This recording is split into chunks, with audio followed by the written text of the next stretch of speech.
امام صاحب زمانہ ہو گیا 1 کلومیٹر سے پیدل چل کر آتے ہیں، نماز پڑھاتے ہیں، فجر میں آتے ہیں، دھوپ میں، چھاؤں میں، بارش میں، سردی میں، گرمی میں،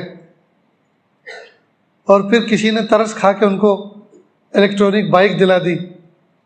کہاں یہ پیٹرول اور ڈیزل بھرواتے پھریں گے، الیکٹرانک دلا دیتے ہیں، سستی پڑے گی. اب جو بھی باہر نکلا، ارے امام صاحب واہ اب تو تم اڑنے لگے، واہ امام صاحب اب تو تم اڑنے لگے، واہ بھائی واہ. تو ہر آدمی اعتراض کرتا ہے. حالانکہ اس بات پر خوش ہونا چاہیے کہ امام صاحب نے اتنے زمانے تک پیدل سفر کیا اور پیدل ہمیں آ کے امامت کرائی. اب اللہ پاک نے ان کو راحت عطا فرمائی ہے.